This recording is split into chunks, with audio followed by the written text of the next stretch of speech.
I don't think we will see gold confiscation because the amount of gold that the public owns is so minuscule that the unintended consequences would not be worth the small take that they would make.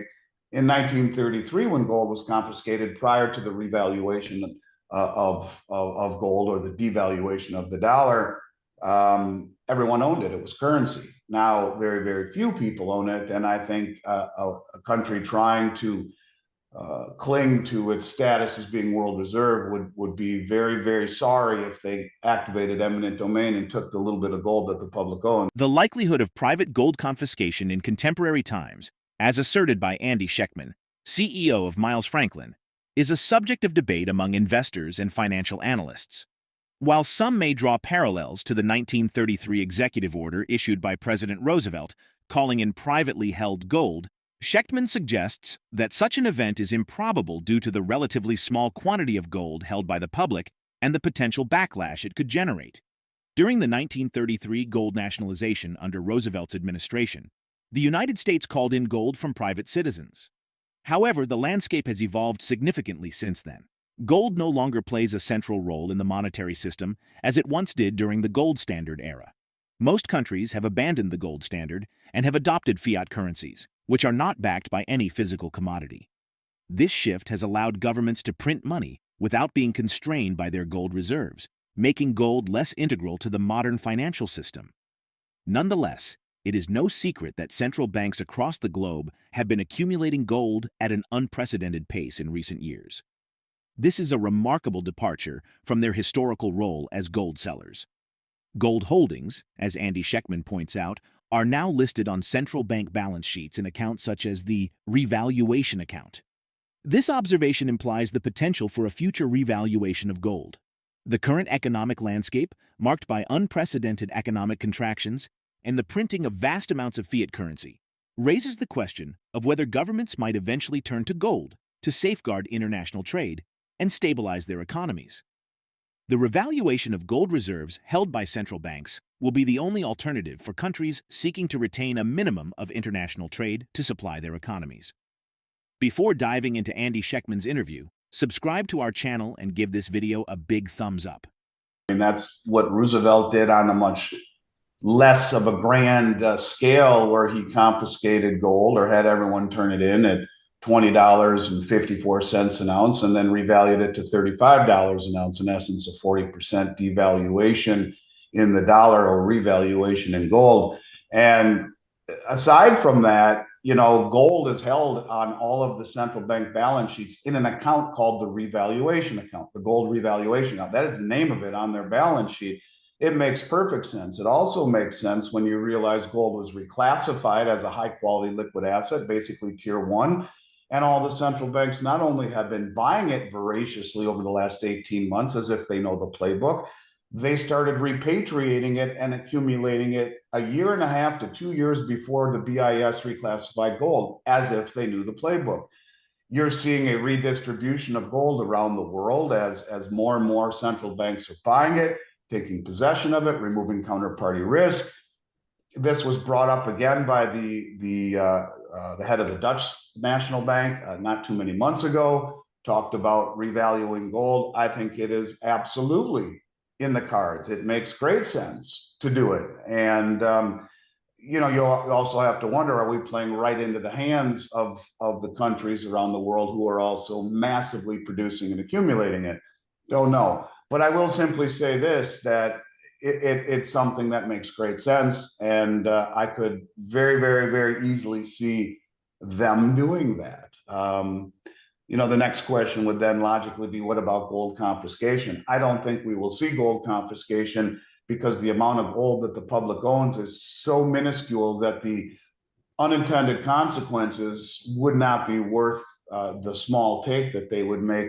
In 1933, when gold was confiscated prior to the revaluation of gold or the devaluation of the dollar, everyone owned it. It was currency. Now, very, very few people own it. And I think a country trying to cling to its status as being world reserve would be very, very sorry if they activated eminent domain and took the little bit of gold that the public owns. So a way for them to get out of their debt burden and retain their image as being a country that respects the rights of its citizens and not enacting eminent domain, taking gold to reliquify the coffers. Quite to the contrary, I don't think they'd make enough in that take to come anywhere near the blowback of the financial blowback of the U.S. activating eminent domain. So yeah. Silver, often dubbed the white gold of the industrial world, is experiencing a remarkable resurgence in demand,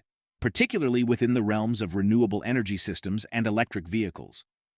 The global demand for silver has witnessed a substantial 38% increase since 2020, a testament to the world's ongoing recovery from the economic repercussions of the COVID-19 pandemic. In 2022, the global silver deficit reached a staggering 237.7 million ounces, potentially marking the most significant deficit on record.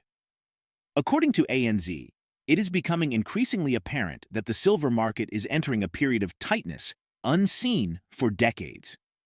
This discrepancy raises questions about the dynamics of the precious metals market, hinting at a potential disparity between the industrial and retail aspects of the silver trade. While the industrial demand for silver continues to skyrocket, creating a deficit in the global market, retail consumers have yet to feel the effects of this shortfall keenly. Let's get back to the interview. It's very eerie, it's very strange, and yet we continue to hear of industrial shortages at the top, yet it has not translated into rising premiums and decreased availability on the retail sector. It's very strange.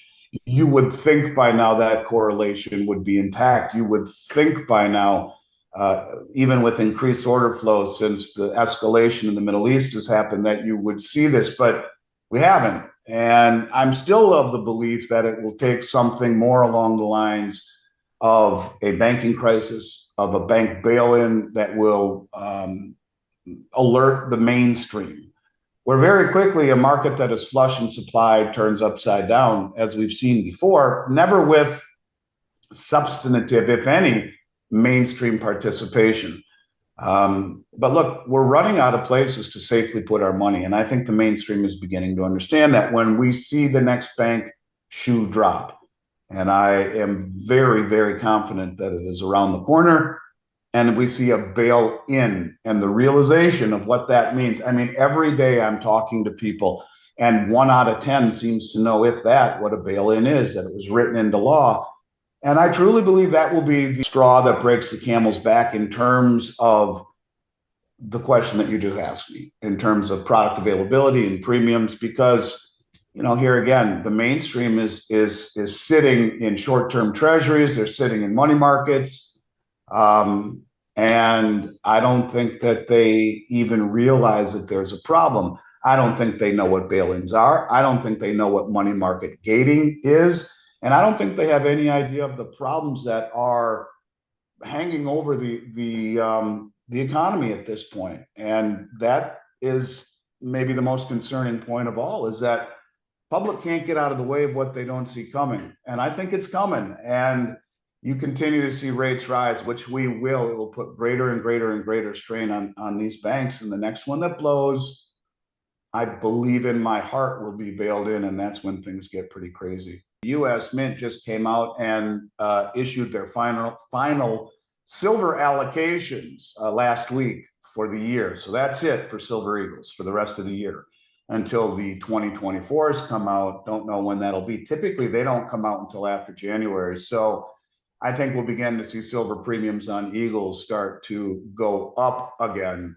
I think that's certainly worth mentioning.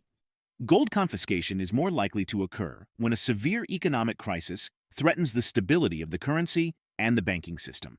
In such a scenario, the government may take extreme measures to preserve its power and control over the money supply. This could include seizing gold from private citizens to boost its reserves or to prevent capital flight. How can individuals and investors best prepare for such uncertain times and protect their assets in the event of a currency and banking system crisis? Share your thoughts in the comment section. If the video resonates with you, join our community by subscribing to our channel and enabling notifications with the bell icon. Thank you for being a part of our community.